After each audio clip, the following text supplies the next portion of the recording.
While those thugs were tearing into my heart and liver, my dear husband was out wining and dining with his first love for their 10-year anniversary of meeting. I tried to send him a desperate voice note via WhatsApp, but all I got back was, "Don't think this will grab my attention. I won't go home tonight, you stupid clown." Honestly, I breathed a sigh of relief when he didn't come rushing to save me. Knowing him, I'd probably have ended up worse off. Fast forward 3 days, and there he was, Mr. Top Forensic Guy, analyzing evidence from a citywide murder that had everyone gossiping. He was going on and on about the victim's last moments, how she fought for her life and all. Little did he know, he was dissecting the death of his very own wife, the one he couldn't stand, yours truly. So, there I was, tossed in a pile of garbage like yesterday's news. Real classy. An old man, walking his dog, then stumbled upon the scene, and the furry pet chewed a black bag like a toy. The old man figured it was some discarded meat, until out popped a human leg bone. Cue the shock and horror. Pretty soon, they were uncovering more bodies all over town. It was like a nightmare come to life. The cops were all over it, setting up some special task force to crack the case. Who got called in? None other than my husband, Stephen Craig, the forensic analyst prodigy in town. He was on site, analyzing blood spatters like it was some messed up art exhibit.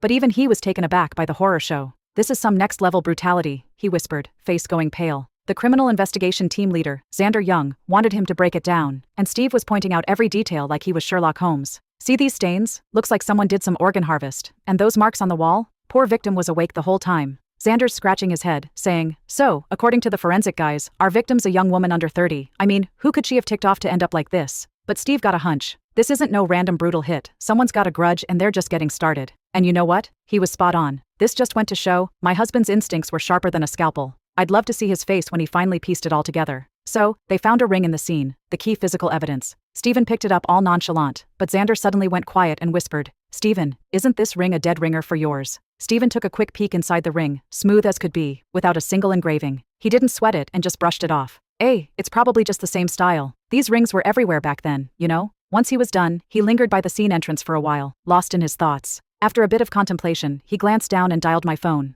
It rang for a few seconds before he quickly hung up, no second thoughts. Look at her, acting all high and mighty after throwing fits every day. Whatever she isn't picking up, it's not her though. He was so sure of himself because our wedding ring had engravings on it. But seriously, my husband, being the forensic whiz that you are, shouldn't you know that metal engravings are the first to go? It only took me 6 months to buff out our initials. So, the forensic team was doing their thing, patching me up with like 5 or 6 people pulling all-nighters. Meanwhile, my body was just lying there on the table. I was feeling queasy at the sight of all those body parts. Xander pointed to my body and said, "Look, the head's gone, fingers too, and there's a chunk missing from the ankle." Meanwhile, Stephen was silent, probably thinking about what made those parts different. Finally he spoke up. "So, who's the unlucky one?" Xander shook his head. "We gotta wait for the DNA results. As soon as someone files a missing person report, we'll jump on it and try to ID our mystery guest." My husband nodded, but he wasn't giving my body more than a quick glance. Was he grossed out? But to be real, this whole mess was thanks to him. Later at the meeting, Stephen threw out his wild theory. "I've been poking around recent cases and it seems like we've got a pattern here. Similar stuff's gone down in your haven. They're into some seriously twisted stuff. Gutting people, bleeding them out and cutting them into pieces.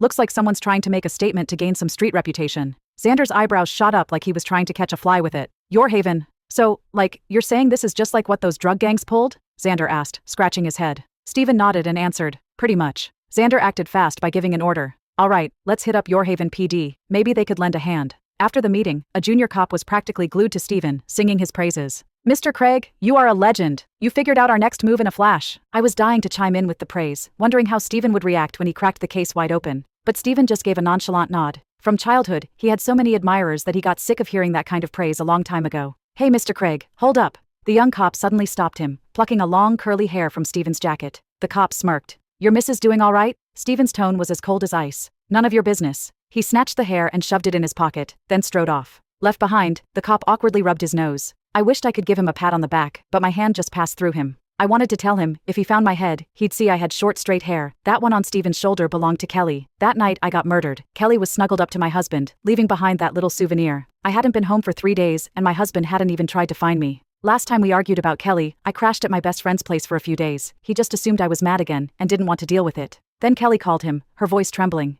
"Stephen, there's supposed to be a thunderstorm tonight and I'm so scared. Can you come stay with me?" I saw Stephen's grip on his phone tighten and loosen. He said, "I'm married, Kelly. It's not really convenient for me to come to your hotel." Just when I thought he might be showing some common sense, he added, "But you can come to my house. She's not home." Even Kelly was surprised. "Stephen, are you sure? What if she suddenly comes back? We wouldn't be able to explain ourselves." I snorted. She knew exactly what she was doing, and here she was, playing the innocent. Stephen asked, "What do we need to explain to her? This is my home, and you're my friend. Don't worry about what she thinks." He sounded so sure of himself. Besides, she's not coming back. Kelly went quiet for a moment, then asked, how do you know? Realizing her tone might have been off, she quickly added, I mean, did Sabrina get mad at you again? Stephen nodded. Yeah, on our 10th anniversary, I told her I was going to see you. It's so frustrating. Even though we're just friends, she's always suspicious. I married her, but that's never enough for her. Unlike you, Kelly, you've put up with so much over the years and never complained. I should be apologizing to you. I almost laughed when I heard him. No sane person celebrated their 10th anniversary with their ex after getting married, and the day they celebrated was the day I died.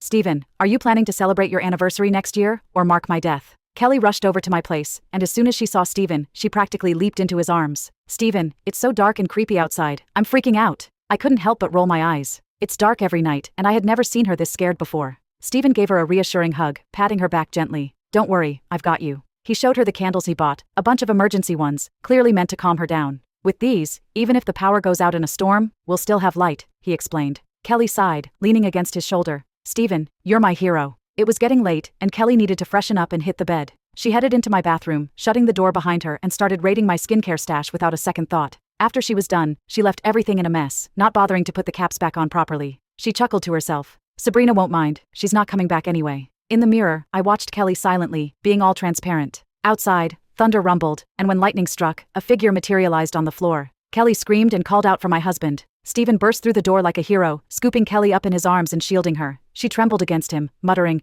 isn't this kinda risky? What if your wife shows up? Stephen shrugged. I don't know. He glanced up, the lightning casting a cold glare on his face. Even if she did, she's got no right to say anything. If it weren't for her, you wouldn't leave, and we wouldn't have missed out on all these years together. You don't gotta worry about her. If she kicks the bucket out there, it's no skin off my nose. All right, husband, your wish is my command. I hope you're truly as indifferent as you claim to be. At the late-night police station, the task force was still grinding away on my case. Xander called for a break, and Stephen went to grab a sandwich. One of his colleagues teased him. Hey, Mr. Craig, how's a married guy with a fan club of ladies like you ending up in the line for food with us single dudes? What about your wife? Didn't she come to deliver your midnight snack tonight? Stephen's face darkened, and his sandwich hit the table. Why bring her up? It's gross. Xander sensed tension. Yeah, it's been a while since we saw your wife around. She used to show up with snacks whenever you pulled an all-nighter. Stephen shot him a look. All those snacks end up in your belly, don't they? Still hungry? Xander's expression turned serious. Seriously though, is your wife okay? Is she missing? Stephen snorted. Missing? If she had any backbone, I'd respect her. She's like a pesky little dog, always underfoot. It's been quiet for 2 days now, so can we stop talking about her? Standing on the sidelines, I smirked. Husband, you wouldn't have to put up with me nagging you anymore. Must be a relief. Mr. Young, we've ID'd the body. A cop barged in, waving the DNA results, but his face was twisted in an ugly mix of emotions. Xander reached for the results, but the cop hesitated. I think Mr. Craig should take a look first. Stephen looked up, puzzled. Why me? I'm not the head who is in charge to crack the case. Why show it to me? Xander glanced at the results, and his expression turned serious. Your wife, have you been in touch with her lately? Yeah, she even sent me a voice message a few days back. A few days? Has it been more than 3 days? Stephen's eyes widened as realization dawned. He shot up from his seat. What are you saying?